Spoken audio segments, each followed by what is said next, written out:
Os efeitos colaterais da cultura do cancelamento.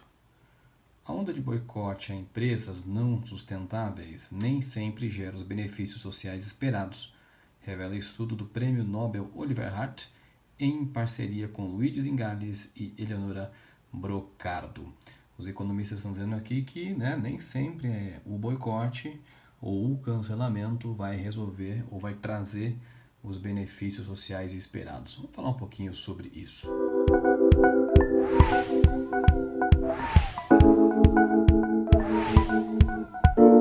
Quando li esta notícia, que é de hoje, eu me lembrei de um argumento que o Friedman coloca aqui nesse livro, O Mundo é Plano.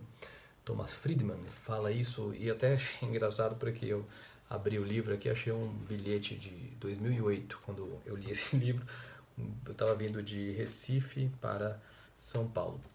Mas enfim, neste livro eu me lembrei de um argumento que ele traz, que é o seguinte, ele pergunta: a loja do McDonald's, num país aí de terceiro mundo qualquer, ela é melhor aberta e gerando emprego e receita, ou ela vai contribuir mais se as pessoas ficarem em volta dela e tacarem fogo porque vão dizer go back home Yankees, né?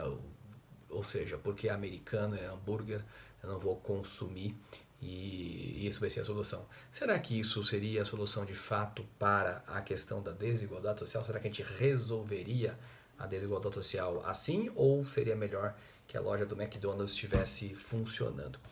Para estes argumentos, eu também acho importante a gente falar do Schumpeter, porque ele vai falar na teoria do desenvolvimento econômico, ele vai falar sobre a diferença entre crescimento econômico, ou seja, as receitas crescem, mas nem sempre isso representa desenvolvimento. Por quê? Porque o sistema capitalismo gera algumas coisas como essas aqui, que saiu essa semana, Um CEO ganha até 600 vezes mais do que um funcionário. Aí você fala assim, não, mas ele tem responsabilidade, inclusive legal e etc. Pois é, mas olha só, hein? Karl Marx já falava sobre essa questão da diferença da valorização do trabalho.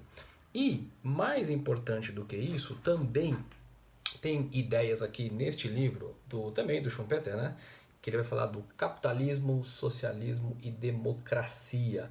E o que é mais marcante aqui neste livro é lá no capítulo 7, quando ele fala da questão da destruição criativa, que você vai melhorando, Sempre um empreendedor traz uma ideia nova, que desmonta aquele fluxo antigo e traz uma inovação. E ele traz essa ideia, não lembrava disso, mas eu estava relendo aqui, que ele fala que isso é como se fosse um organismo vivo, Ou seja, como se você é um processo biológico, você perde alguma funcionalidade de algum órgão vital, os outros vão trabalhar para tentar recuperar isso e vão tentar melhorar o sistema, que é muito parecido com a ideia do Taleb, quando ele fala do antifrágil, da coisa que você vai se melhorando, mas o Taleb agora é mais recente, E além disso, também me lembrei de isso aqui, o Prahalad, quando ele fala da riqueza na base da pirâmide, de como é que os lucros podem resolver problemas sociais, que inclusive é a temática do que nós temos falado hoje dos negócios de impacto, porque até então, a gente falava no começo do capitalismo falava-se apenas de retorno, depois você começou a entender que retorno tinha também relação com risco, e aí você falava de retorno e risco, e hoje você fala de retorno, risco e de impacto. Impacto social, impacto econômico, ecológico, ambiental, tudo isso é tema muito importante. E por que eu estou falando disso especificamente? Porque não é tão simples, Não é o capitalismo por si só que vai resolver os problemas, aliás, não resolveu, Por que as pessoas falam assim, não, mas o melhor do mundo é o capitalismo, mas quanto você ganha no final do mês? Você consegue, garantir segurança, garantir alimentação, ter um divertimento, um lazer, ou isso é a realidade para poucas pessoas? Então, isso tem a ver com o que o Schumpeter fala, de crescimento econômico sem desenvolvimento econômico, O crescimento, ele pode estar concentrado. E aí, quando eu faço uma medição do PIB, tá lindo, mas você tem uma pessoa com 1 bilhão e uma pessoa com R$ 1 no bolso. Então, como é que vai funcionar esta dinâmica? Então, o capitalismo resolveu? Não, não resolveu. Então temos que ser socialistas. Também não acho que vai resolver, né? Não acho que vai ser a solução.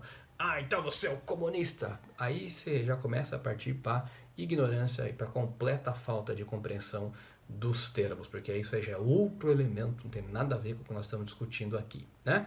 E para o nosso desespero, né, tem outro prêmio Nobel aí, o Angus Deaton, que fala da grande saída, também vai investigar as questões de desigualdade, etc., e como é que a gente resolve isso.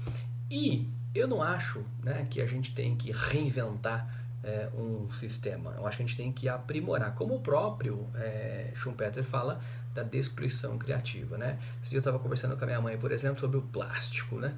Então, olha, o plástico hoje é um grande, né, infrator da humanidade, porque gera muito lixo, enfim, até faz mal se você embalar uma comida no plástico, não sei o quê. Pois é, mas há 100 anos atrás o plástico era uma baita invenção. Então, né, quanto se desenvolveu por causa da invenção do plástico. E hoje, se percebeu que o plástico não é tão bom assim. Tudo bem, se percebeu porque se estudou, se pensou, mas lá atrás ele era bom, né? Hoje não é tão bom. Faz parte da história do capitalismo, assim como faz parte da história da humanidade, de ir evoluindo à medida que você vai conhecendo as coisas e vai aprimorando. Então, não tem saída simples, né? E nem tem verdades absolutas. Aliás, a vida é muito mais complexa do que a gente gostaria que ela fosse e não vai ter um ismo que vai resolver o nosso problema. Sabe qual o único ismo que vai resolver o nosso problema? O humanismo. Se a gente pensar realmente nas pessoas e a partir das pessoas, como é que a gente inclui as pessoas. Aliás, vamos falar de capitalismo, se não tem, as pessoas não têm emprego e renda, como é que vai consumir? Então, quer dizer, você desmonta o próprio sistema se você não tiver gente para consumir. Então as pessoas têm que ter renda. Para ter renda tem que ter trabalho.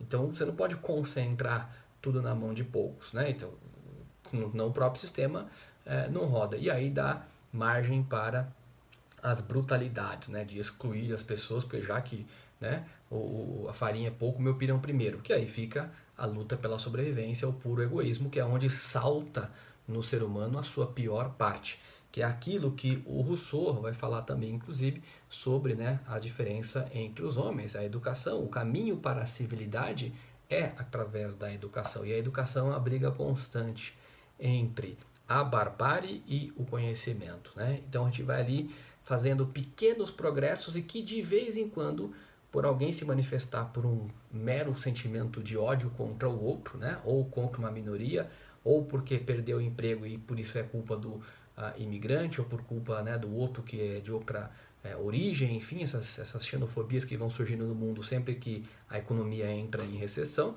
você desperta o pior do ser humano, né? Você desperta a violência. Então, você faz um progresso pequenininho em educação e muitas vezes você faz um retrocesso imenso na barbárie. Por quê? Porque na falta de oportunidades você gera a necessidade de sobrevivência. Só que isso é muito mais psicológico do que físico. Então dá pra gente trabalhar com inteligência e buscarmos soluções. Bom, efeitos colaterais do cultura do cancelamento, né? Então, será que a saída é o boicote, né, 100%? Ou será que talvez o boicote acaba trazendo mais problemas, principalmente para a base da pirâmide? Não é tão simples, o mundo não é tão simples como a gente gostaria que ele fosse, por isso a gente precisa pensar e estudar, senão a gente não vai conseguir evoluir e encontrar uma saída, né? Ou a grande saída. Beleza? Bom, essa foi mais uma microaula aqui no canal do Inédito Viável. Acessa nas redes sociais, YouTube, Facebook e Instagram. Sempre tem um conteúdo interessante com uma reflexão do dia, das notícias, sem polarização, sempre com educação. A gente volta no próximo vídeo.